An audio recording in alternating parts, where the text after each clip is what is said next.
अरे भाई वो जब मरेगा तो अकेला जाएगा, वो बात अलग है। पर जीते जी उसको तुम अकेला मत करो, जीते जी उसके साथ तुम रहो। तुम उसकी अर्धांगानी है। मैंने क्या कहा, वो इंसान को जो उसकी जो ब्याह होता, बीवी बनती, वो अर्धांगिनी है। उसके जीवन में वो जब तक दोनों जिंदे तब तक वो जुदा नहीं हो सकते, वो दोनों एक साथ रह सकते। पर बच्चे की वजह से जुदा करे तो बच्चे लोग का भी तो काम बनता कि माँ बाप को साथ में सोने दो। अब कभी कभी तो मैं देखता एक कैसे कैसे लोगों की, मैं वीडियो में क्लियर बता नहीं पाता, कई किस्से मेरे पास है, कई लोगों की सोच मैंने देखा है। जब मैं बच्चे लोग से कहना चाहता हूं, अगर अपने माँ बाप को आप दूर मत करो, उनको साथ रहने दो। कई बार तो ऐसा हो जाता, एक रूम में बच्चे ने, बेटे की शादी हो गई, बेटा ने रूम ले लिया, माँ बाप ने दे दिए रूम, बेटा तुम दोनों औरत मर्द यहाँ सो जाओ, और माँ बाप तो कहाँ सो रहे, वो हॉल में सो रहे। अरे घर किसका? और कुछ दिन के बाद में तो माँ बाप डायरेक्ट बाहर है रिश्तेदार के पास। वो माँ बाप घर में तकलीफ होने लगती, बच्चे लोग को, बहू को तकलीफ होती, वो बोलती जाओ तुम्हारी बेटी के पास कुछ दिन रह कर आओ, और उसके वो पति को बोलती दो तुम्हारी माँ को जो पैसा चाहिए दे दो, यहाँ से भगाओ। इस तरह से इंसान अपना घर छोड़ के दर बदर लोगों के घर में भटकता हो, दर बदर के ठोकर खाता हो। घर बनाए किस लिए? घर बनाना आसान नहीं है। जिंदगी में इंसान इतनी मेहनत करके घर बनाता, और घर बना के जो बेटा आयल है वो घर पे कब्जा कर लेता। ऐसे कई किस्से हैं, ऐसे कई किस्से हैं। मेरा अपना भाई का किस्सा है। मेरा भाई ने बड़े मेहनत करके, रातों दिन मेहनत करके एक घर बनाया, जबकि बच्चे लोग उसके अलग अलग जगह पे रहते थे, दूसरे घरों में रहते थे बच्चे लोग। जब बाप ने अच्छा घर बनाया, फ्लैट बनाया एक जगह लेकर, तो पहले एक बच्चा उस घर में घुस गया अपनी बीवी बच्चे को लेकर। उसको देखकर दूसरा बेटा भी घुस गया ऊपर के घर में, और फिर तीसरा घर बनाया उसने, वो घर भाड़े से दिया उसने। और माँ बाप किधर? तो वही पुराने घर में आ गए। यानी बाप ने सारी जिंदगी भर कमाई, मेहनत करके इतने रात और दिन मेहनत किया, और घर बनाया खुद के लिए, परिवार के लिए भी बनाया, मगर दोनों बेटे ने घर कब्जे ले लिए और बाप को बाहर निकाल डाले। और बाप भी बोलता मैं उन्हीं के लिए तो किया हूं, बच्चे के लिए तो मैंने किया हूं, रहने दो, वो कहाँ रहेंगे। अरे तुमने अपने लिए बनाया, वो जो पुराने मकान में रहते थे वो वहां रहने दो उनको। और वो पुराने मकान की भी हालत ऐसी है। हमारी भाभी है एक दूसरे बेटे के पास, तो 3 बेटे में, और भाई हमारा अकेला आके सोता है यहाँ पे, और वही कपड़ा धो रहा, वही खाना पका रहा। 72 साल की उम्र है। और जब मैं उससे बात करता, मैं जब उससे सवाल करता, तो वो तो मैं खुश हूं, वही डमी खुशी, वही झूठी खुशी। किस बात को खुशी मिलेगी? तुम्हारे इतने बेटे सब कुछ परिवार होते हुए भी तुम अकेला कपड़ा धो रहे, खाना बना रहे, खा रहे, और उनकी बीवी वो एक बेटे के पास। इन्हें क्या है? बच्चे बड़े हो गए तो माँ बाप, मियाँ बीवी दोनों अलग हो जाते, वो उधर ये उधर। क्या अगर उस औरत को अगर कुछ प्रॉब्लम है, कुछ तकलीफ है, तो क्या वो सब बात अपने बच्चों के साथ शेयर नहीं कर सकती? जिस तरह से अपने पति के साथ वो शेयर कर सकती, अपने पति से वो बात कर सकती, वो बच्चे लोग से बात नहीं कर सकते। अगर मर्द को अगर कुछ बात करना, अपनी बीवी से बात करता, क्योंकि उसको पता है ये मेरे हमसफर है, और वो हमसफर बीच में छोड़ के बाजू हो गई। वो गाना है, किसी मोड़ पे छोड़ ना जाना, वो मेरे हमसफर। कोई भी मोड़ आ जाए तुम्हारे जीवन में, मगर एक दूसरे के साथ ना छूटे, एक दूसरे के साथ रहना चाहिए। तो ये बुढ़ापे के भीतर आदमी को सहारा चाहिए।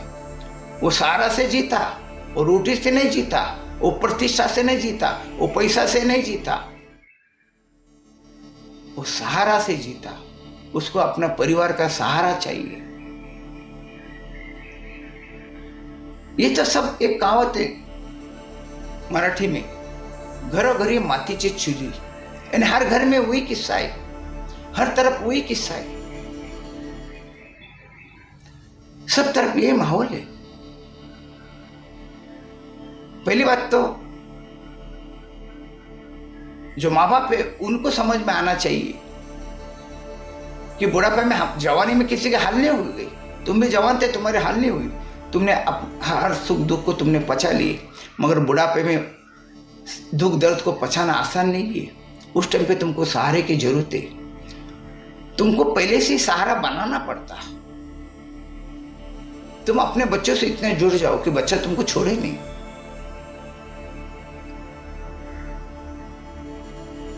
ऐसा कई वाकया है, कई मैंने किससे देखा, कभी इंसान अकेले रहते 2-2, 3-3 दिनों का इंसान वो घर में मर के पड़ा हुआ है, किसी को पता नहीं।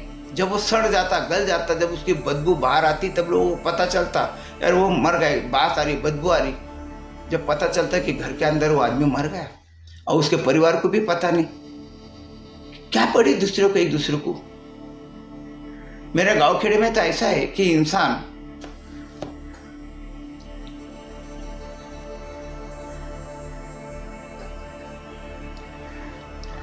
मेरे गांव खेड़े में ऐसा है, जब इंसान काम पे भी जाता तो अपने मित्रों को सलाम करके जाता है वो, और काम से आने के बाद में अपने मित्र से बात करता है वो। बस्ती में एक चौड़ी बन जाती, उस चौड़ी पे सब लोग आके रुकते, बैठते, एक दूसरे से बातचीत करते। अभी भी सीनियर सिटीजन के लिए लोगों ने जगह बनाए कि यहाँ पे सीनियर सिटीजन आओ, पार्क में आओ, बैठो, एक दूसरे की सोच, एक दूसरे के विचार, तुम अपनी तकलीफ एक दूसरे को सुनाओ, समझाओ, ताकि एक दूसरे तुमको हेल्प कर सके। सीनियर सिटीजन के लिए आजकल लोगों ने इससे कई जगह बनाए। तो मेरे गांव में चौड़ी होती, उस चौड़ी में सब एक दूसरे से मिलते, एक दूसरे के खैर खबर रखते। अब शहर में तो ऐसा कोई है नहीं, गांव में तो ऐसा है कि वो जो उसके नातू पोतू होते, वो नातू पोतू को लेके सोते, बूढ़ा बूढ़ी, कोई तो कोई साथ में होना चाहिए। अब इस तरह से माँ बाप को अगर जो इंसान अकेला छोड़ देता, वो इंसान नहीं है, वो एहसान फरामोश इंसान है जो अपने माँ बाप को अकेला छोड़ देता रहने के लिए, खाने के लिए, मरने के लिए। जो अपने माँ बाप को अकेला छोड़ता वो इंसान नहीं है। वो इंसान के नाम पर एक हैवानियत का हैवान है वो इंसान। जिसने अपने को छोटे से बड़ा किया, माँ बाप ने अपने जीवन में अपने को सवारे, एजुकेशन के लिए पैसा खर्चा किए, कपड़े लत्ते, तुमको छोटे से बड़ा यूं ही नहीं हो जाता इंसान को, बड़ी तकलीफ से उसको बढ़ाना पड़ता, बड़ी तकलीफ। माँ बाप की जिंदगी उसमें खर्चा हो जाती, माँ बाप की जिंदगी उसमें निकल जाती, इंसान की जिंदगी बर्बाद हो जाती। इसीलिए तो कई लोग शादी नहीं करते, बाल बच्चा शादी नहीं करते तो बाल बच्चा आएगा कहाँ से? उनको पता है कि हमारी जिंदगी बर्बाद हो जाएगी, और क्योंकि परिवार में जिंदगी को बर्बाद करना पड़ता तब तो परिवार बनता। बिना जिंदगी बर्बाद किए परिवार बनता ही नहीं। मैं कई लोगों को देखता हूँ, कई आर्टिस्ट लोगों को, कई राजनेता को, कई साधु संतों को शादी नहीं बनाते, उनको पता है कि जीवन बर्बाद हो जाएगा। मगर ये जीवन बर्बाद होके तो एक जीवन आबाद भी होता, तभी तो ये संसार बना हुआ है, संसार टिका हुआ है। अगर सभी ने सोचे कि अगर शादी नहीं बनाएंगे तो ये दुनिया आगे चलेगी कैसी, दुनिया बनेगी कैसी? और जब दुनिया बन भी रही तो भी दुनिया एक दूसरे से जुदा होकर रहना पड़ रहा है लोगों को। इंसान को जुदाई बर्दाश्त नहीं होती। मैंने आपको कहा जानवर को जुदाई बर्दाश्त नहीं हो सकती, तो इंसान से जुदाई कैसे बर्दाश्त हो सकती?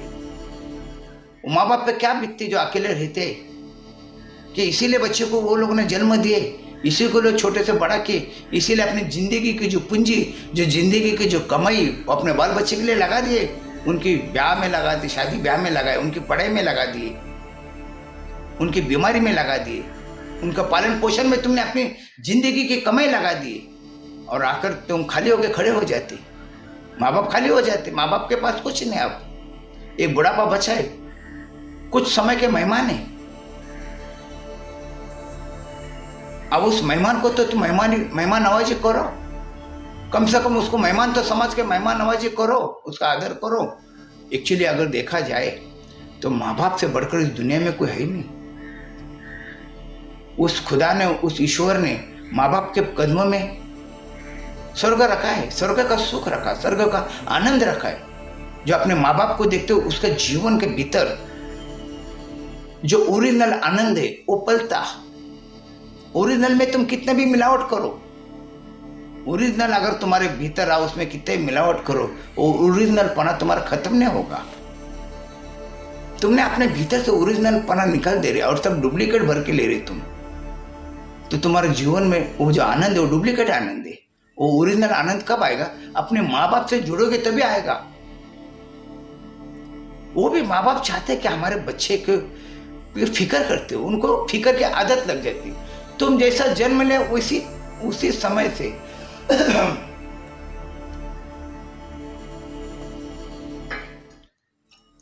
तुमने जन्म लिए, उसी समय से तुम्हारे माँ बाप तुम्हारी फिक्र में जीते। एक एक समय, एक एक पल और पल अपने बच्चों के लिए लगा देते हो। उनको आदत गिर गई बच्चों की।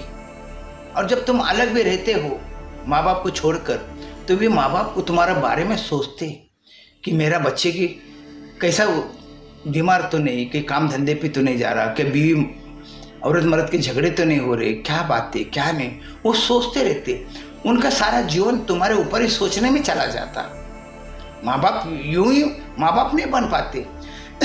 सारा जीवन माँ बाप अपने बच्चे के लिए अर्पण कर देते, वो बच्चे के लिए जीते, वो बच्चे के लिए जीते और बच्चे के लिए तो मर जाते। ये बच्चे ने समझना चाहिए। और बाद में रोते, बाद में रोते। और रोना भी क्या है?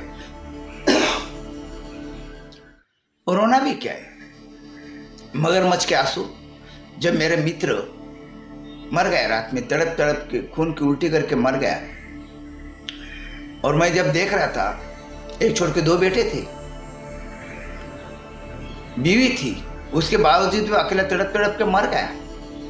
और जब उसकी लाश पड़ी तो उसके लाश में तो ड्रामा चालू, रो रहे, ये कर रहे। अरे वो जब जिंदा था तुमने देखे नहीं, अब मर के जाने के बाद में क्या तुम ड्रामा कर रहे हो? इस तरह से ड्रामेबाज परिवार है। तो मैं आप सभी से विनती करता हूँ, मैं कोई वीडियो में विनती नहीं किया, मगर ये वीडियो में मैं आपको विनती करता हूँ कि अपने माँ बाप को अकेले मत छोड़ो, अपने माँ बाप का सहारा बनो। अगर आप अपने माँ बाप का सहारा बनते हो तो ईश्वर आपका सहारा बनेगा। ईश्वर आपके भीतर उसका वास रखेगा, वो आपके साथ ईश्वर भी जिएगा, क्योंकि उसको इंसानियत पसंद है, उसको वफादारी पसंद है। अगर तुम अपने माँ बाप के लिए गद्दार बन जाओगे तो उसको पसंद नहीं है। तुम एक खोखले इंसान बन के रह जाओगे। अगर माँ बाप को तकलीफ देते हो तो तुम्हारा जीवन इसी जीवन में नरक बन के रह जाएगा। अगर माँ बाप को तकलीफ देते हो तो तुम हर बार तुम अपयश झेलोगे, तुम हर बार तुमको चोट पहुंचती रहेगी, तुम भी तड़पोगे, तुम भी सड़ोगे, गलोगे, लावारिश की तरह तुम तो रास्ते पे बेवारिश की तरह मरोगे अगर अपने माँ बाप के पास ख्याल नहीं देते तो। बस आज इतना ही।